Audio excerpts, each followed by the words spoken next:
ये इन्होंने 1980 में स्टार्टअप किया है। ये उन दिनों लोगों को पता भी नहीं था। अच्छा, स्टार्टअप मैंने भी किए, मैंने 7 स्टार्टअप किए हुए हैं, 6 फेल हो गए बिल्कुल ही, एक में छक्का लग गया, ठीक है। और मैंने 85 में किया था शुरू, तो ये 5 साल मेरे से पहले इन्होंने शुरू किया हुआ है। ऐसा मौका आपको, ये ऐसा एग्जाम्पल आपको नहीं मिलेगा और कहीं पे। मैंने सिलिकॉन वैली में काम किया है, सैन फ्रांसिस्को के पास, वहीं पे मेरा सारा करियर रहा है स्टार्टअप वाला जो है। इन्होंने यहाँ पे किया है, देखो नेर चौक में किया है, बग्गी में किया है, तो यहाँ पे भी ये मुमकिन है। अगर आप में ये है, इच्छा है, अगर विजन है आप में, इनसे आप देख के, इनका एग्जाम्पल देख के आप भी आगे बढ़े। तो आज ऐसा नहीं है कि भाई आज ही ये लिए करना है, आत्मनिर्भर बनना है। ये नहीं कि सरकारी नौकरी मिलेगी, सरकारी नौकरी नहीं मिलती आजकल, और सरकारी नौकरी में काम भी नहीं होता कुछ।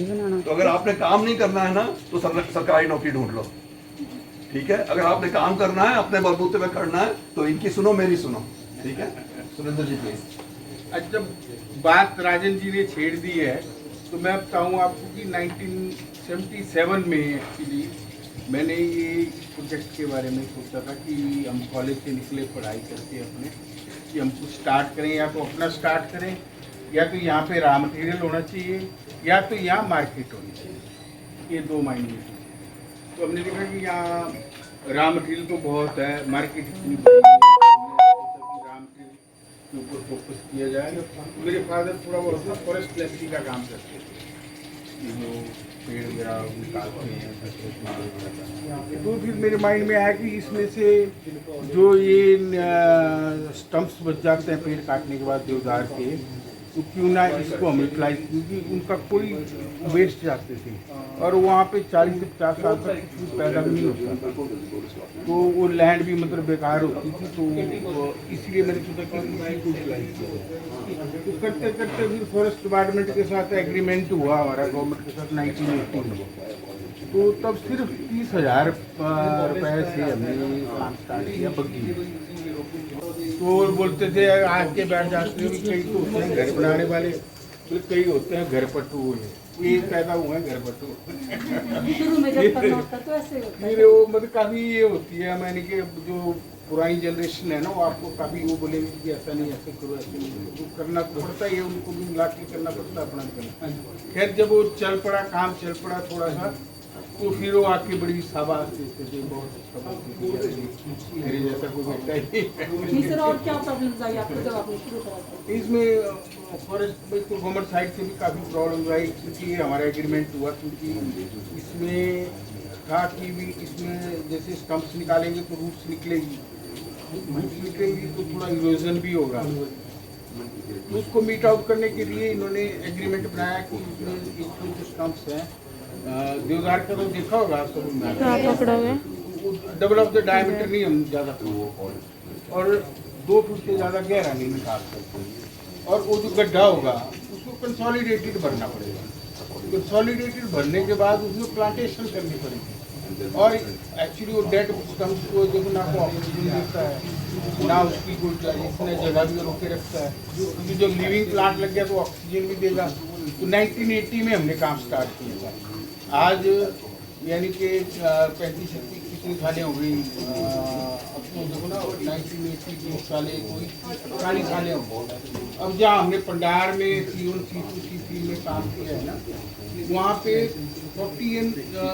40 साल का एक फॉरेस्ट तैयार हो गया, जो कि इनकी मतलब करोड़ों रुपए की ये काम, गवर्नमेंट को तो पूरी करोड़ों रुपए की इनकम होगी ना गवर्नमेंट। और हमारा ये अभी इससे जंगल में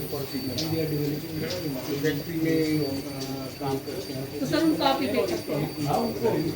अब जो है ना, इसका शुरू में ऐसे था, परंतु जब ये आया ना आपका कि जो 1999 में आया था, कानून आया था ना कि जंगल में प्राइवेट पार्टी हो जाती और ये तो फिर हमें मिनिस्ट्री ऑफ फॉरेस्ट, तो उससे they agreed with it is a silviculture activity. देखो ना, आप प्लांट कहीं लगाएंगे तो गड्ढा तो खोदना पड़ेगा, तो प्लांट लगेगा, तो it is not a mining, it is a silviculture activity. तो फिर उन्होंने उसकी परमिशन दी। परंतु उसमें अब जो है टोटल पेमेंट हम स्टम्प निकालने की, गड्ढा भरने की, प्लांट लगाने की, वो सारा डिपार्टमेंट करता है। हम उनको सिर्फ पेमेंट करते हैं। और हर पॉइंट के ऊपर पेमेंट। ये देखो कितने सारे लोगों को देखो एम्प्लॉयमेंट दिया, और दूसरा देखो नेचर के लिए भी काम किया है ना, नए प्लांट भी लगाए और उनको यूज़ भी किया। इसको बोलते हैं सस्टेनेबल यूटिलाइजेशन ऑफ रिसोर्सेज, ठीक है। और ये विजन होना चाहिए इंसान के पास। अगर देखो, और सबसे बड़ी बात क्या होती है कि हम जहाँ हैं, हमारे पास जो रिसोर्सेज हैं, हम उनको एफिशिएंटली यूटिलाइज करें। और अक्सर क्या होता है, हमारे पास जो चीज़ें होती हैं हम उनको इन्फीरियर ट्रीट करते हैं और चीज़ों के पीछे भाग देते हैं कि ये मिल जाए, वो मिल जाए। तो आप जहाँ हैं, जैसे हैं, आपके पास आसपास जो रिसोर्सेज है, सर की तरह तुम्हारे पास एक विजन होना चाहिए कि क्या हम इनसे कन्वर्ट करें और कैसे। देखो आज आपको ये एड्रेस कर रहे हैं, इन्होंने एक मुकाम हासिल किया है, ठीक है। या तो ये स्टम्प से रिमूव किए जाए। अच्छा, उसमें ये काम भी हो रहा है कि हम तो बोल रहे थे कि स्टम्प रिमूव कर देते हैं, तो उनकी फॉरेस्ट हाइजीन बोलते हैं इसको, फॉरेस्ट की हाइजीन भी इसमें बोलते हैं। दे वर वेरी हैप्पी। और वो जब हमने काम जैसे 48 साल पहले काम किया ना, उसको देख के अब जो भी जाता है तो गवर्नमेंट ने 8 और नए यूनिट को जो है ये लाइसेंस दी है इस काम के लिए। तो सर सिदारगुड़ के ऊपर ना देवदार स्टम्प। सर ये सिदारल आपको पता है, जो रामदेव जी का अणु तेल आया उसमें भी डलता है ये। अच्छा अच्छा। तो आप उनको भी कर सकते हैं, हाँ जी, है ना। सिडार के अलावा और कोई और बाकी भी एक्चुअली ऐसा था कि अब जैसे हम कुछ एसोसिएशन के मेंबर्स वगैरह, क्योंकि इसकी मार्केट तो हिमाचल में कोई नहीं है, इसकी सारी मार्केट बॉम्बे है, एक्सपोर्ट की है। तो स्टार्टिंग में मार्केटिंग की बहुत ज़्यादा प्रॉब्लम है। मैं बॉम्बे फादर के साथ 7 दिन रहा, मतलब आप बिलीव नहीं करेंगे 5 किलो तेल मिलता था। कलकत्ता सारा घुमा तो कोई तेल ही नहीं मिलता। तो फिर जब लगा इसका वो ठीक थोड़ी सी मार्केट वगैरह मिल गई, तो मुझे साल लग गई इसमें। तो साल के बाद फिर जो मार्केट मिल गई, फिर इसमें अच्छा मतलब चल पड़ा। अब मतलब हमें कोई प्रॉब्लम नहीं सर है। इंडिया में है भी मार्केट इसकी? इंडिया में तो बहुत बड़ी मार्केट है। तो मतलब अगर जहाँ जितना मर्जी कॉम्पिटिटर आ जाए कि आपको कोई फ्रेगनेंस फ्लेवर की जो है उसमें ये जाता है। जैसे आप रेक्सोना सोप यूज़ करते हैं, यक्स सोप यूज़ करते हैं, हिंदुस्तान लीवर्स के हैं या इसके हैं, ये मतलब वेरी गुड एपिडर्मिक समझते हैं ना, स्किन के लिए बहुत अच्छा है। खासकर जो खारिश वगैरह हो जाती है ना कईयों को, तो उसके लिए भी this is one of the best इसकी जो ये है एक किस्म की मेडिसिन समझो आप। तो ये इस चीज़ के लिए यूज होता है। तो जैसे अगरबत्ती फ्रेगरेंस, मतलब बेसिकली तो जो भी सोप है ना, जैसे आपका रेक्सोना है, लक्स है, पियर सोप है, उसकी फ्रेगरेंस बनती है। तो फ्रेगरेंस जब बनते हैं तब ये फार्मूलेशन में पड़ते हैं। तो फिर ये क्लेम करते हैं कि भी आपकी स्किन अच्छी रहेगी, ये होगा वो होगा। It is all due to cosmetics में भी यूज होता है। कॉस्मेटिक्स में भी यूज होता है। मैं वो तो सर फिर आप ये अब इंडिया में करते हो कि इंडिया से बाहर भी इंडिया के बाद बहुत बहुत बड़ी मार्केट है। यूएस से भी काफ़ी बड़ी मार्केट है।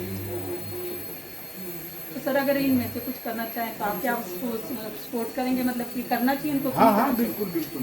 नहीं, इसके अलावा मैं कहूँ आपको, अपार्ट फ्रॉम सिदारगुड़ यहाँ पे हाउस काफ़ी नहीं। अच्छा, तो जैसे हमारे 15-20 और मतलब नेचुरल फिश चला गया, यहाँ पे मैक्सिमम वही बनते हैं। और वो बेसिकली करी इंडस्ट्री है हमारी यहाँ बग्गी में, उसमें देवदार का सिदार का काम होता है। पाम ऑयल के अलावा और भी किसी चीज़ पे? जैसे एक तो मुश्क वाला है वलेरियन जटामाक्स, सुना है नाम? हाँ जी सुना है हमने। ये काफ़ी है, तो इसका भी ये एक्चुअली चंबा में काफ़ी होता है, यहाँ भी होता है। इधर भी होता है सर, चॉपर दिन वाले। हाँ जी हाँ जी, एडिचियम स्पाइकेटम है, बन हल्दी इसको। और कुछ आइटम हैं जैसे बाहर से भी हम लेते हैं, जैसे पंजाब से सैलरी सीड आता है एपिन ग्रेवी में। और फिर जैसे गाजर का बीज जो है उसका एक्रोस कैलामस होती है, उसको बज या बड़े बोलते हैं। बड़े बोलते हैं राशर में सर बहुत ज़्यादा लगती राष्ट्र में भी। हाँ बिल्कुल, है। हाँ वो बहुत और क्वालिटी खजियार में भी देखा होगा आपने, वहाँ भी है, राष्ट्र में भी है। रिवालसर लेक में भी बहुत होती थी सर, बट वहाँ पे वो पूरा डिस्ट्रॉय कर दिया है। दूसरे वो डंडे हाँ वो कर दिया हुआ है वहाँ पे, एक्चुअली बॉल लग गई ना उसमें तो वो डिस्ट्रॉय हो गई। मतलब ये है, मतलब ये हर्ब्स है ना, उनके आयल जो है, मतलब जो फ्रेग्रेंस बनाते हैं ना, वो टच देते हैं सिर्फ उसका। मतलब काफ़ी कॉस्टली है यार। ये कुछ होती है हमारे लॉट्स होती है जैसे सीरियल है पास, तो उसका भी आयल हम एक्सट्रैक्ट भी करते हैं, एसेंशियल आयल भी निकालते हैं और उसका रिफ्यूज भी आगे जैसे अगरबत्ती वाले वगैरह ले लेते हैं। तो सर आप ये कलेक्ट कहाँ से करते हैं सारी बातें? एक्चुअली स्टार्टिंग में तो हमने मॉडल किया था कि जब छोटा काम था कि कलेक्टर्स होते हैं उनके लिए कुछ ठेकेदार होंगे, परंतु जो हमारा बल्क में हो गया तो अब जैसे अमृतसर मार्केट या ऊंझा मार्केट है में या अमृतसर के जैसे सैलरी और इसी में है, वहाँ बल्क में आ जाते हैं, छोड़ घुमाया अपने गाड़ियाँ ले लो आप दो तीन। तो सर यहाँ नहीं करते आपका कि यहाँ के फार्मर्स यहाँ के फार्मर्स को भी हम जितना भी आता है वो ले लेते हैं। मीन्स तुम लोग देखो कलेक्ट करके भी इनको दे सकते हो, तुम खुद भी एंगेज कर सकते हो फार्मर्स को और ये तुम्हारे लिए मार्केट भी है। हाँ, और ये एक हमने जो काफ़ी इसमें कल्टीवेशन में जो ज़्यादा काम किया ना, उसकी एक टेगिटस माइन्यूटा है, वो यहाँ पे मतलब एक्चुअली भीड़ थी फार्मर्स के खेतों में, भीड़ भी है। एक्चुअली गवर्नमेंट ऑफ इंडिया ने हिमाचल में उसको ये जो लैंड स्लाइडिंग वगैरह होती है ना, इरोजन होता है, उसको खत्म करने के लिए वो बीज फेंका था ऊपर से। तो जब आ गया तो लोगों के खेतों में फैल गया, तो उनके लिए प्रॉब्लम हो गई। तो 1982 में हमने इसका स्टार्ट किया था, तो ये हमने उल्टा परचेज करना स्टार्ट कर दिया उनसे। तो लोगों ने जो है इसकी एक और खासियत है, जैसे आपकी ये जो घोगरधार है ना, पद्धर वैली है, इसकी जगह है वहाँ पर जो मंडी से ऊपर है एरिया, तो ये यहाँ पे ये लोग गोभी वगैरह ये दूसरी फसलें लगाते हैं, क्योंकि इनके बंदर जो है बड़ा दिक्कत करते हैं। तो ये जो है बंदर का रेपेलेंट भी है, तो चारों साइड पे इसको लगा देते हैं, बीच में वो अपनी गोभी या तो बंदर क्यों खुशबू से करते हैं? IIT में उन्होंने लगा रखी एक्सट्रैक्शन यूनिट, पालनपुर वालों ने दी थी, मेरे पिछले बच्चों को वहाँ भी ले गई थी। तो वहाँ पे काफ़ी बड़ा वो मेरे ख्याल को 1000 बीघा का एरिया है, और ये मतलब अरोमा मिशन में भी है बड़ा। आपकी सोच जो है ना, जो हमारे जनरेशन की सोच है, उसको बहुत बड़ी सोच होती है, तो उन्होंने 25-30 करोड़ रुपए तक पहुँचा दिया। अब इनसे सुनो आप कैसे इन्होंने। सर आप कंप्लीट कर लीजिए, और क्या क्या बताया आपने, एक क्या क्या बताया? लिस्ट होगी ना आपके पास, लिस्ट अगर है तो वो दे देना हमको। हाँ, वलेरियन है, टेगिटस माइन्यूटा है, एपियम ग्रेवियो, सैलरी सीड जिसको एपियम ग्रेवियोलम बोलते हैं, और जूनिपर बेरी का काफ़ी वो पाकिस्तान में होती है, उसको इम्पोर्ट करके अमृतसर में आते हैं, अमृतसर से हम लेते हैं उसको, क्योंकि लॉर्ड स्थिति में भी होता है जूनिपर। और जटामांसी, नाडोस्टाकिस जटामांसी भी है, और कॉस्टस पुट का बताया मैंने आपको, सिसिलिया लेपा है, तो ये सारे हैं। ये तो सराउंडिंग के हैं बच्चे, अगर तुम लोग यही करोगे तो इनको भी अच्छा होगा और तुम्हें भी एक एम्प्लॉयमेंट मिलेगा, है ना? मतलब एक ही चीज में करें तो कंपटीशन होता है, अलग अलग सेक्टर पकड़ लो तो उसमें फिर आपका कोई मेडिसिनल प्लांट्स हैं यहाँ पे बहुत ना, जैसे हमारी डिस्टिलेशन भी होती है, फ्रैक्शनल डिस्टिलेशन भी होती है, सॉल्वेंट कंटिन्यूस एक्सट्रैक्शन भी होती है, और रोटरी एक्सट्रैक्शन भी है। जो मेडिसिनल प्लांट के लिए एक्सट्रैक्ट निकालते हैं ना, वो रोटरी में निकालते हैं, क्योंकि जो हाई फ्रैक्शंस के जो होते हैं ना, जो मॉलिक्यूल वो निकलते हैं रोटरी में। तो वो हर टाइप के मतलब हम फिर जैसे एसेंशियल ऑयल भी है, एक एसेंशियल ऑयल है, आपको दिखाएंगे हमारे पास। पहले GCG गैस क्रोमेटोग्राफ बोलते हैं, जैसे ECG होती है ना, आदमी का पूरा वो हटका निकल जाता है, तो इससे एसेंशियल ऑयल का भी पूरा ग्राफ निकल जाता है कि इसमें क्या क्या है। तो अब हमने लेटेस्ट GCMS से आया है, GCMS में भी लाइब्रेरी रिसर्च, मतलब ऐसे तो हमें किसी इंस्टीट्यूट से IIT से या IIT से करानी पड़ती थी, तो अब वो हमारे पास लाइब्रेरी रिसर्च भी होती है, इसमें क्या मॉलिक्यूल्स हैं। अब जैसे एक मॉलिक्यूल है जैसे मेडिसिन के लिए इम्पोर्टेंट है, तो उसको आप यदि सेपरेट करके बेचेंगे तो आपको 20 गुना इसकी प्राइस मिलेगी। ऐसे जैसे कोई फ्रेग्रेंस के लिए पर्टिकुलरली है तो उसको बेचेंगे तो उसको भी आपको कॉस्ट ज़्यादा है। एज इट इज़ आप बेचेंगे तो ठीक प्राइस मिल जाती है। मतलब ये वो जो मतलब जो टेक्नोलॉजी है सारी ये जो है न्यू जनरेशन की है। तो हमारी थोड़ी उम्र भी हो रही है, तो हम थोड़ी समाज सेवा से भी जुड़े हुए हैं। समाज सेवा से पहले मैं थोड़ा सा बताऊं आपको कि आर्ट ऑफ लिविंग में था काफ़ी एक्टिव उसमें ना, तो फिर मैंने देखा कि थोड़ा सा अभी इससे ज़्यादा बढ़ के फिर हम रोटरी ज्वाइन किए। रोटरी का पता है आपको?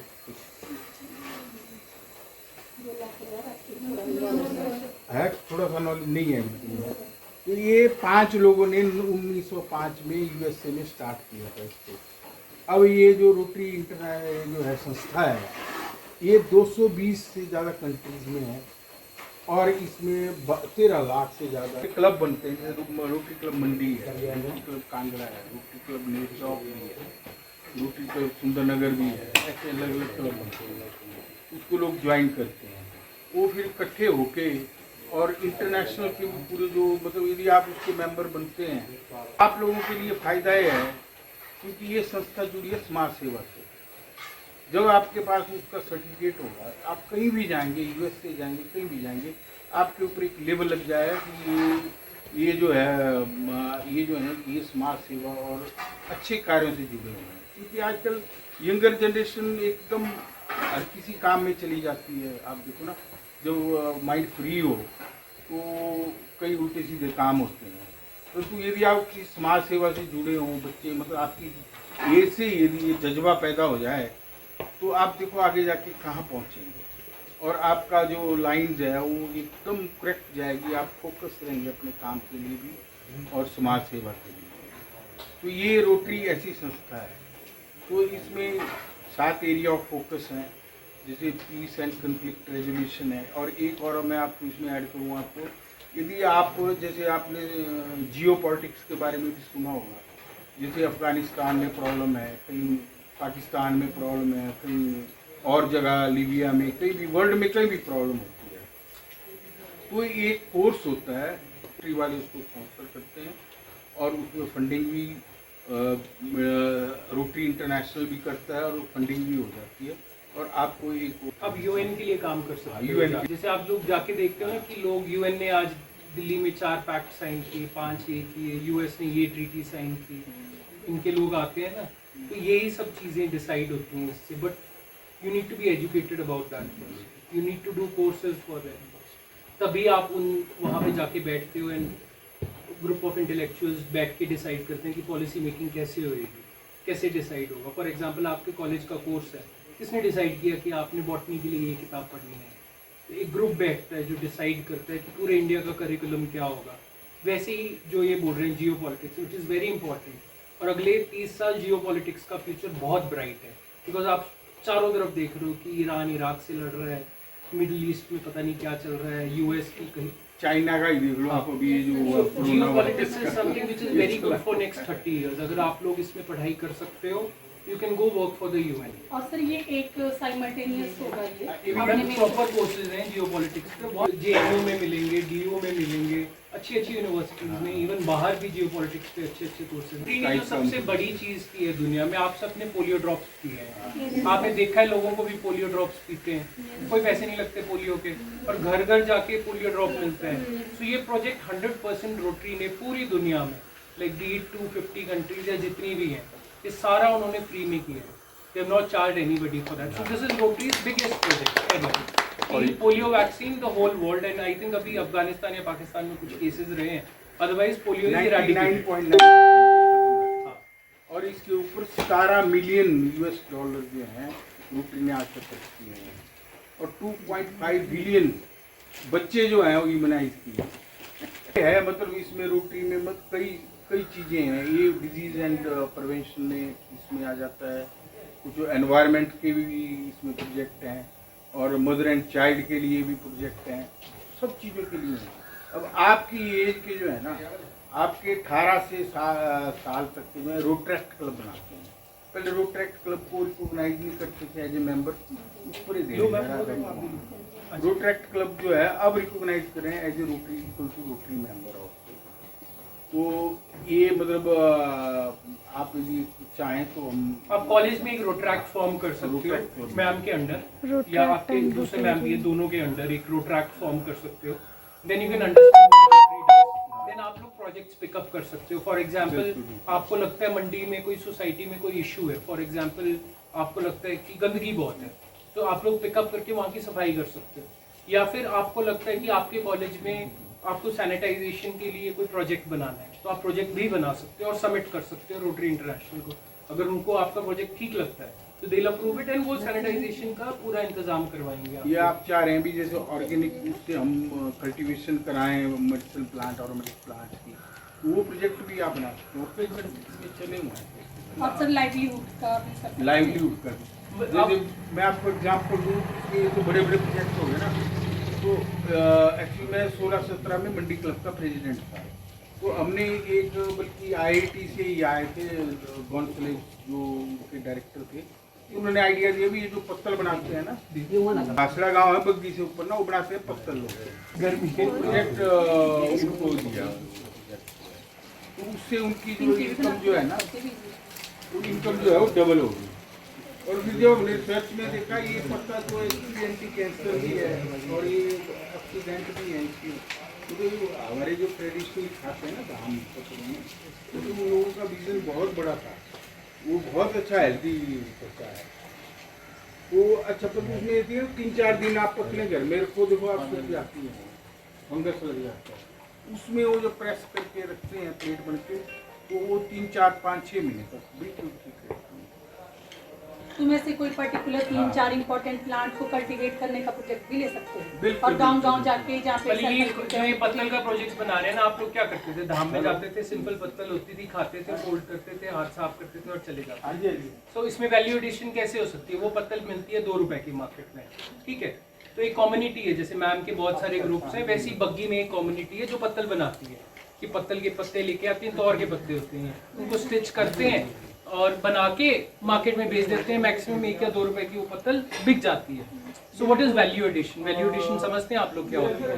मतलब किसी चीज की वैल्यू कैसे बढ़ाएं। तो उसकी वैल्यू एडिशन कैसे हो सकती थी? किस प्लेट, पत्तल की प्लेट बनाते हैं, प्लेट कैसे बायोडिग्रेडेबल, कि मतलब इसमें प्लास्टिक तो ऐड करना ही नहीं है, तो उसके नीचे गत्ता लगाया, उसकी प्लेट बनाई, जैसे आप प्लास्टिक की प्लेट्स खरीदते हो बाजार में। तो उस कम्युनिटी ने को हमने मशीन दी रोटरी इंटरनेशनल ने, मतलब गत्ता लगा नीचे, पत्तल रखी, मशीन ने पंच किया और पत्तल की प्लेट बन गई। So now what can plate do? आप पकड़ के एक बूफे डिनर भी कर सकते हो, या फिर आप फैमिली के साथ पिकनिक पे जा रहे हो, वहाँ भी यूज़ कर सकते हो, क्योंकि वो हाथ में पकड़ सकते हैं, वो सॉलिड है। सो वैल्यू एडिशन हो गई हो कि 50 पैसे में एडिशन करके उसकी कॉस्ट 2.5 रुपये होगी, और यही प्लेट वो 5 रुपये की बेच सकते हैं। एंड यही अगर आप अमेजोन पे बेचे तो 50 रुपये की एक प्लेट बेचते हैं। ये मार्केटिंग है। This is your capability after that, कि आप उस 2.5 रुपये की चीज़ को कैसे बेचोगे। तो मंडी में यही 2.5 रुपये की चीज़ 5 रुपये में बिक जाती है, वहीं आप अमेजोन पे बेचोगे, कोई बॉम्बे में बैठा हुआ है, उसको बायोडिग्रेडेबल चाहिए, मार्केटिंग भी करनी है उनको, तो वो ये प्लेट 50 रुपये की भी ले सकता है, पर वो बेचना आपको आनी चाहिए कि कैसे बेचोगे। अच्छा, आप यहाँ पे आए हो एसेंशियल ऑयल इंडस्ट्री, आप क्या समझते हो एसेंशियल ऑयल से? कोई भी आंसर करो, क्या होते हैं एसेंशियल ऑयल, क्या करते हैं एसेंशियल ऑयल? हाँ, एरोमेटिक, जिससे खुशबू आती है। सो एसेंशियल ऑयल कैसे बनते हैं? एक सिंगल सोर्स होता है कोई, ठीक है, वो प्लांट हो सकता है, सीड हो सकता है, फ्लावर हो सकता है, ठीक है, single source, but always single source. आप 2 चीज़ों को इकट्ठा करोगे उसको एसेंशियल ऑयल नहीं बोल सकते, ऑलवेज सिंगल सोर्स। उसको जब आप डिस्टिल करोगे, डिस्टिल करने के काफ़ी तरीके हैं, steam distillation, hydro distillation, fractional distillation, ठीक है, रोटरी एक्सट्रैक्शन, काफ़ी तरीके हैं डिस्टिलेशन के जिससे आप ऑयल निकाल सकते हो, ठीक है, उससे एसेंशियल ऑयल बनता है। मेजरली जो हम एसेंशियल ऑयल्स बनाते हैं ये फ्रेग्रेंस और फ्लेवर इंडस्ट्री में यूज़ होता है। फ्रेग्रेंस और फ्लेवर से क्या समझते हैं आप लोग? आपकी डे टू डे लाइफ से जुड़ा है ये? जुड़ा हुआ है ना। आप जैसे एग्जांपल देता हूँ, सुबह उठते हो, आप क्या करते हो? वॉशरूम जाते हो, हाथ धोते हो, टॉयलेट सोप यूज़ करते हो या लिक्विड सोप यूज़ करते हो, जब हाथ धोते हो उससे खुशबू आती है, वो फ्रेग्रेंस है। उसके बाद आप क्या करते हो? ब्रश करते हो, ब्रश जब करते हो उसमें फ्लेवर है, यूजुअली मिंट होता है, क्लोव होता है, so that is again flavour, तो वो फ्लेवर है। उसके बाद ब्रेकफास्ट करने जाते हो, लस्सी पीते हो, ठीक है, अब इसमें भी फ्लेवर डलता है, ठीक है, इसमें फ्लेवर है। आप कॉर्नफ्लेक्स खाते हो, कॉर्नफ्लेक्स में फ्लेवर है। आप पराठा खाते हो, आपकी मदर उसमें धनिया, जीरा, फ्रेश चीज़ें डालती है ऊपर से उसको वो करने के लिए, वो फ्लेवर है, ठीक है, ये फ्रेग्रेंस फ्लेवर है। उसके बाद आप कॉलेज जाते हो, डीओ लगाते हो, वो फ्रेग्रेंस है। तो सिमिलरली फ्रेग्रेंस फ्लेवर आपके दिन के सुबह से लेके रात तक सोए हमेशा जुड़ा है। लेकिन 75% of the people in the world only understand this. 25% लोगों को ये सेंस नहीं है, वो डिटरमाइन नहीं कर सकते हैं फ्रेग्रेंस और फ्लेवर क्या है।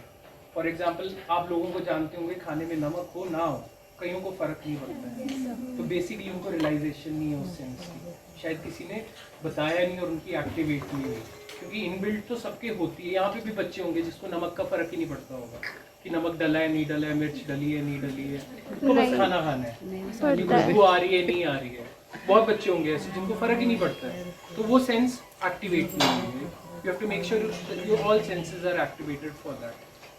बाकी फ्रेग्रेंस फ्लेवर आपके साथ ना 24 घंटे जुड़ा है। अगर फॉर एग्जांपल अपने क्लासरूम जाते हो आप दिन में, तो सुबह वहाँ पे ना खुशबू ठीक नहीं है क्लास की, प्रोबेबली प्लम्बिंग लाइन फट गई है या पानी ठीक नहीं था तो आज बदबू हो गई है, आप लोगों को अलग लगता है कि यार आज क्लास ठीक नहीं है। तो ये इतना रिलेटेड है आपसे कि फ्रेग्रेंस और फ्लेवर अगर आपकी लाइफ में ठीक नहीं चले, आपकी लाइफ अलग हो सकती है। मतलब इन अ वे कि you'll react differently, you'll behave differently, you'll feel differently. So fragrance and flavor is very important in life. तो हम लोग जो ये ingredients बनाते हैं यहाँ पे, ये फ्रेग्रेंस और फ्लेवर इंडस्ट्री के लिए बनाते हैं। इसमें हमारा थर्ड बेस जो ऐड हुआ है पिछले 10-15 सालों में, वो अरोमा थेरेपी है। अरोमा थेरेपी क्या होती है? आप सिर दर्द है तो आपको बोलते हैं ये तेल लगाओ ठीक हो जाएगी। अरोमा थेरेपी क्या है? डिफ्यूज़र्स हैं आजकल सबके घर में, कि डिफ्यूज़र लगा दिया रूम में और फ्रेग्रेंस पूरे रूम में फैल रही है। मतलब डिफ्यूज़र भी अलग अलग टाइप के आते हैं, एक तो आप उसके नीचे कैंडल लगाते हो, फिर पानी उबलता है और वो फ्रेग्रेंस फैलती है। आजकल इलेक्ट्रॉनिक डिफ्यूज़र्स भी आ गए हैं जो मिस्ट बनाते हैं एंड मिस्ट से आपकी फ्रेग्रेंस फैलती है। So fragrance flavour aromatherapy, that's where जहाँ पे हम लोग इस इंडस्ट्री के प्रोडक्ट्स को केटर करते हैं, जो हमारे कस्टमर्स हैं। जैसे आप नेस्ले हो गया, हिंदुस्तान यूनिलीवर हो गया, गोदरेज हो गया, तो ये लोग बनाते हैं ना, आपके साबुन बनाते हैं, शैम्पू बनाते हैं, अलग अलग कॉस्मेटिक्स बनाते हैं। एस्टे लॉडर हो गया, लैक्मे हो गया, परफ्यूम कंपनीज आ गई बड़ी बड़ी, तो ये सब इनका यूजेज है। फुल स्केल काम करते हैं। रफली 70 से 80 बंदे हमारे पास डायरेक्टली काम करते हैं हमारे रोल्स पे, और इनडायरेक्टली करीबन 150 आदमी हमारे पास जो हमारे रोल्स पे नहीं है, काम करते हैं, जैसे जो थर्ड पार्टी वेंडर्स हैं हमारे। सो वी आर रफली अराउंड, अगर आप देखें तो 200 से 250 लोग हमारे लिए डायरेक्टली इनडायरेक्टली काम कर रहे होते हैं at any given point. That's called create employment. And we are totally focusing on seeking employment. है ना? तो हमें अपना फोकस शिफ्ट करना है from seeking employment to create employment. अब देखो 200-250 बंदों को रोजगार देना is very difficult. Earn your own money, earn your own livelihood. नहीं तो जिंदगी में कोई आपकी वैल्यू नहीं है, ये याद रखना बात, बेसिक चीज़ है ये। आज ये बात का फील नहीं होएगी आपको, 10 साल बाद अब जब आप 30 हो जाओगे, 35 हो जाओगे, आप इंडिपेंडेंट होगे, खुद कमाओगे, अपने पैसे होंगे, बीट आप जॉब कर रहे हो या एंटरप्रेन्योर हो, वो चीज़ बहुत काम आएगी। ये ट्रू वर्ल्ड है लास्ट।